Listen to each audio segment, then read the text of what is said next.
देखें, जमीन पर अगर कब्जा है तो सबसे पहले अगर किसी का भी कब्जा जो है 12 साल से अगर अधिक है तो अब आप सावधान हो जाइए। यानी कब्जा अगर 12 साल से अधिक समय से आपके जमीन पर है तो आपको सावधान रहने की जरूरत है।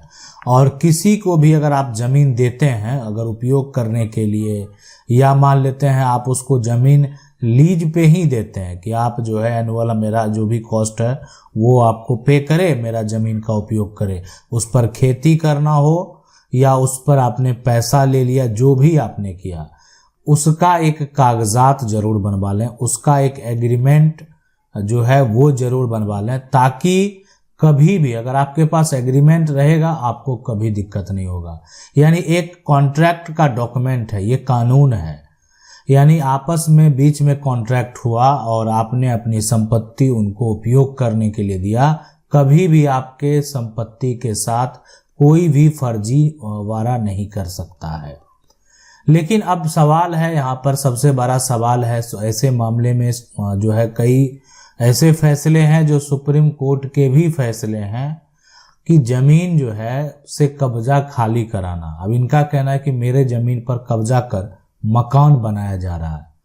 अब अगर ऐसा है, आपका जमीन है, आपके जमीन को कब्जा एक तरह से तो पहले से किया, अब उस पे घर बनाने का प्रयास किया जा रहा है, तो आपको क्या क्या करना चाहिए? यानी अपने जमीन से जो है कब्जा हटाने के लिए क्या प्रयास आपको करना चाहिए, कैसे आप रोक लगाएंगे? देखें, एक तो तरीका है, लेकिन उस तरीके के बारे में हम आपको बताएंगे।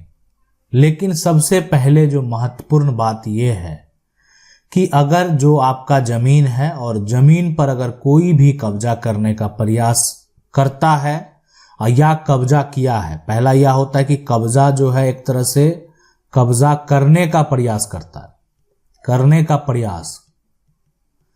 दूसरी बात इसमें यह हो सकती है कि कब्जा करके, कब्जा एक तरह से करने के बाद जो है उस पर मकान बनाया जा रहा है, उस पर घर बनाया जा रहा है। तो ये यहाँ पर जो है आखिर क्या करेंगे? आपकी ये निजी जमीन है, निजी जमीन को कोई कब्जा कर रहा है, कब्जा करने के बाद मकान बनाने का प्रयास कर रहा है। तो अब सबसे बड़ा सवाल है कि आपको क्या करना चाहिए, कौन सा विकल्प है जिससे आप जो है, देखें, सबसे पहला काम तो आपको ये करना चाहिए कि आपको खुद से जो है यहाँ पर रोकने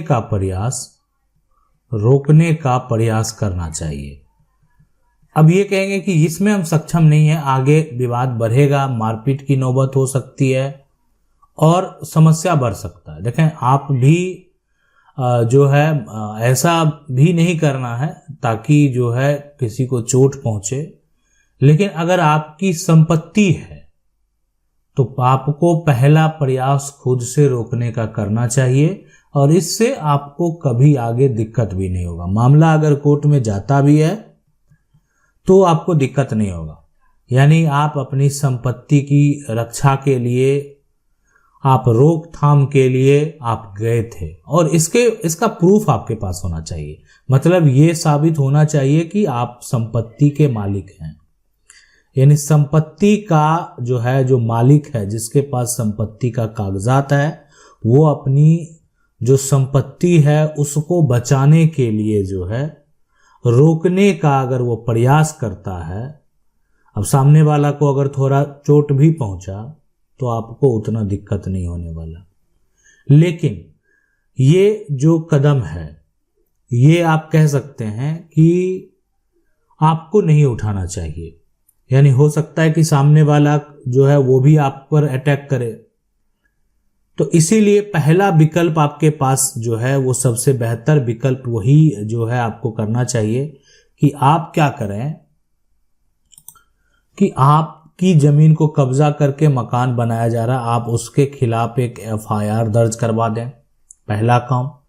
दूसरा काम कि उसके ऊपर, उस जमीन के ऊपर, उस संपत्ति के ऊपर धारा 144 लगवा दें।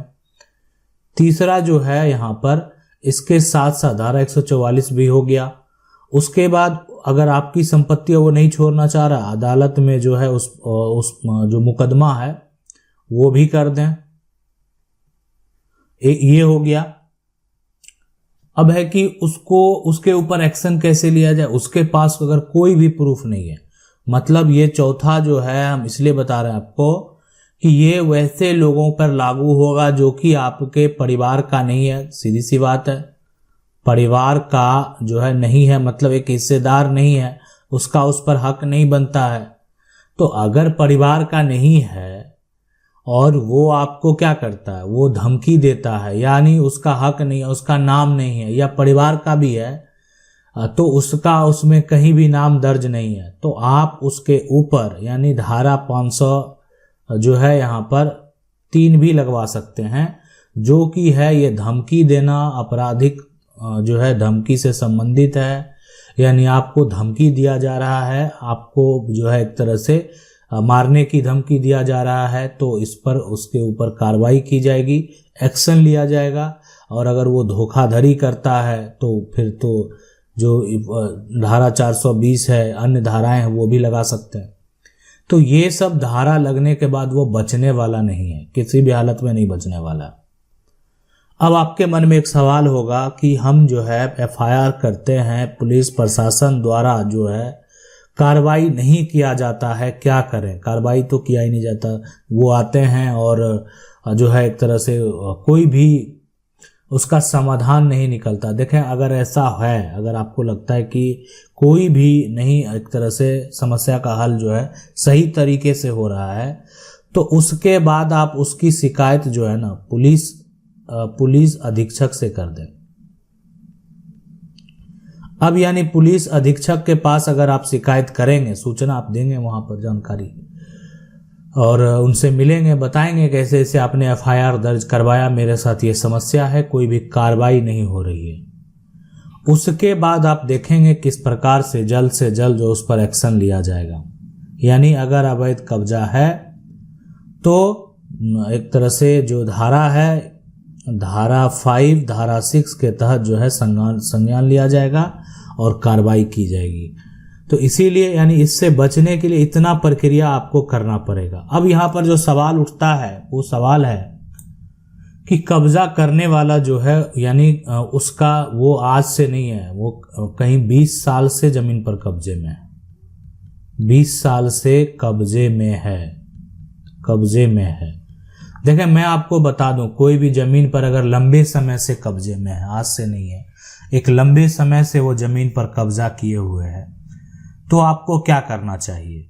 देखें, सबसे पहले मैं आपको बता दूं कि हो सकता है कि अब उसके पास भी प्रूफ हो, उसके पक्ष के भी लोग हो जो कि उनके पक्ष में कोर्ट में बयान देने को तैयार है, और वो भी आपके ऊपर जो है प्रतिकूल कब्जा का दावा कर सकता है।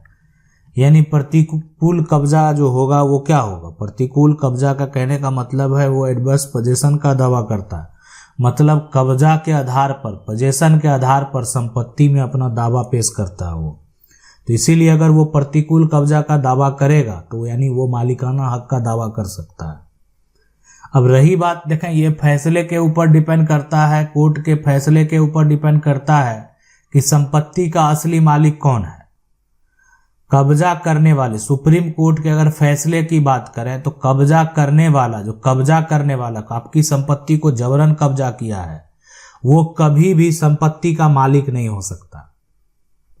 या कोई कागजात ही बना लिया जिस कागजात का कोई मतलब नहीं है, उस आधार पर संपत्ति का मालिक नहीं हो सकता।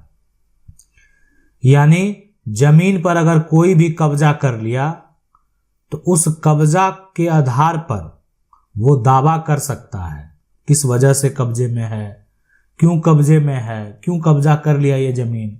अगर आप इस जमीन को कोई कब्जा किए हुए हैं, कितने साल से कब्जा किए हुए हैं, तो ये तमाम सवाल जो है उससे पूछे जाएंगे।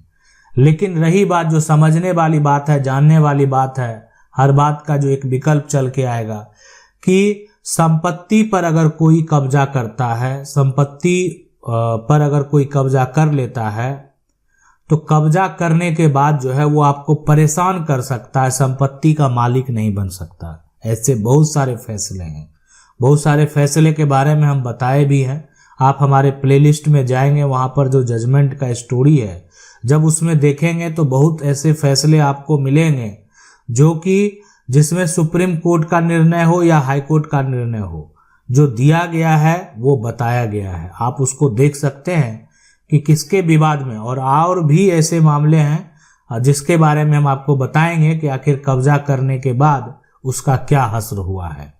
आशा करते हैं वीडियो अच्छा लगा होगा। वीडियो को लाइक जरूर कर दें। चैनल को पहली बार देख रहे हैं, सब्सक्राइब करके जो बेल आइकन है उसको जरूर दबा लें। मिलते हैं अगले वीडियो में, तब तक के लिए जय हिंद।